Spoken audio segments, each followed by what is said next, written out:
los Juegos Olímpicos y vamos en lo que se considera la 10ª edición. Algunos juegos no se llevaron a cabo, pero están en la numeralia de los Juegos Olímpicos. Estos se celebraron en Los Ángeles en 1932, luego de 28 años de que todos los juegos se celebraron en Europa y en un momento complicado en los Estados Unidos por la gran depresión económica.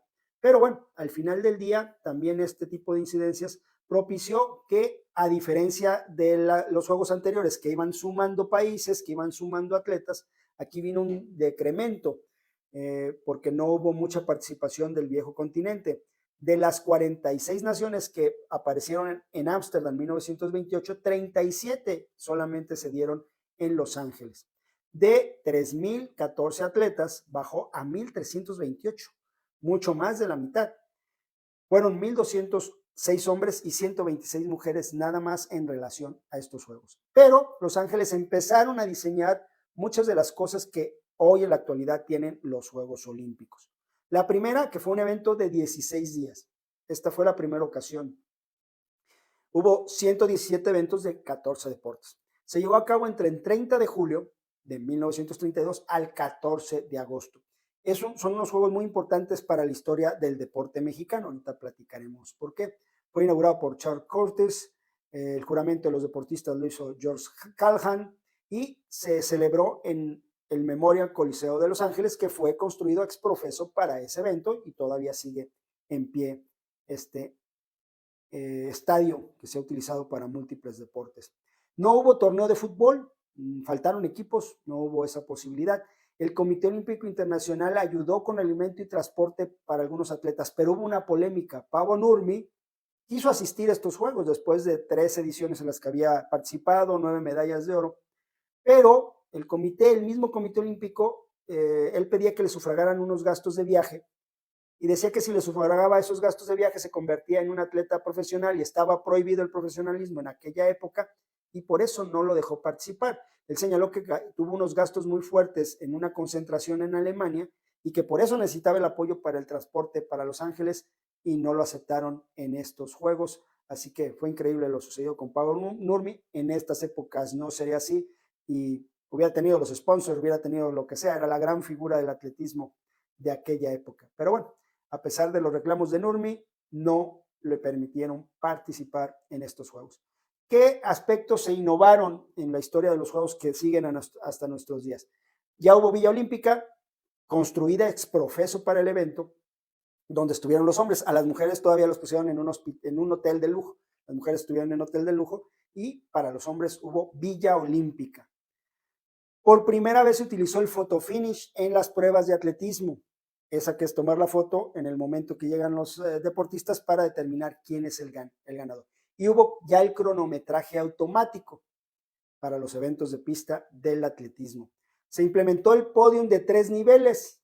Ya se puso el tercer lugar en una posición, el segundo y el primer lugar más alto. Y empezaron a izar las banderas de los ganadores. El barón Pierre de Coubertin, cuando diseñó la idea de los Juegos Olímpicos, consideraba que la participación tenía que ser de atletas y los títulos eran personales y no nacionales. A partir de 1932 se empezaron a izar las banderas de los países y a tener una consideración como país, además del ganador obviamente personal, y pues poner la bandera del ganador o de los ganadores en el momento de la ceremonia de premiación. También, por primera vez en el siglo XX, las competencias se fueron a 16 días. Antes lo más corto eran 79 días, hubo de 6 meses, hubo competencias, aquí lo hemos platicado, ¿no? Que normalmente en ferias mundiales se desarrollaban. Bueno, aquí se desarrolló por primera vez en 16 días, los 16 días de gloria.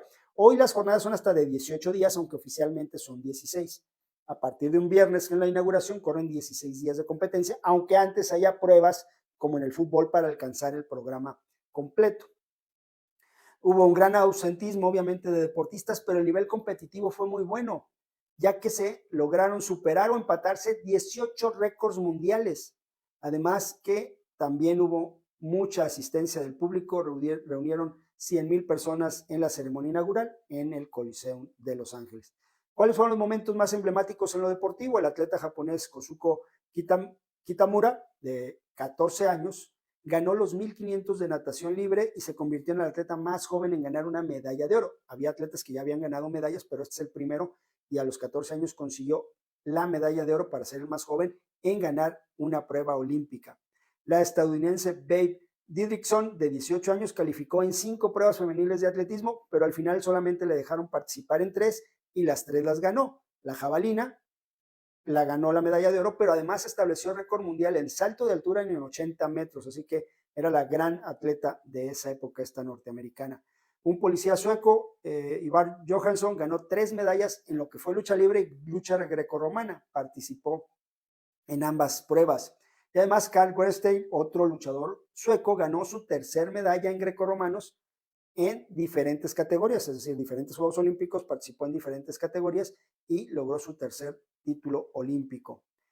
Judy Guinness abandonó una prueba de final en el esgrima cuando se percató que su rival le había tocado 2 veces y deportivamente lo admitió para que Ellen Price ganara la medalla de oro en esa prueba de la esgrima en 1932. Y para Argentina un gran resultado, Juan Carlos Zavala, apodado el Ñandú Criollo, ganó la maratón de los Juegos de Los Ángeles 1932. Para México también unos Juegos entrañables, ahorita le platicaremos por qué. ¿Cuáles fueron las disciplinas de estos Juegos Olímpicos de Los Ángeles? Atletismo, boxeo, ciclismo, equitación, esgrima, gimnasia.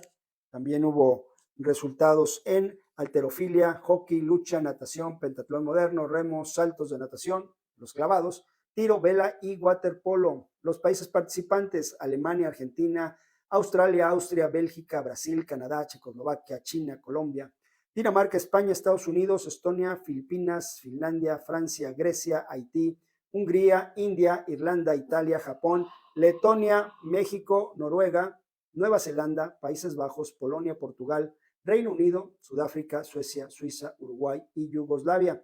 El medallero lo ganó Estados Unidos con 41 de oro, 32 de plata, 30 de bronce, 103 en total.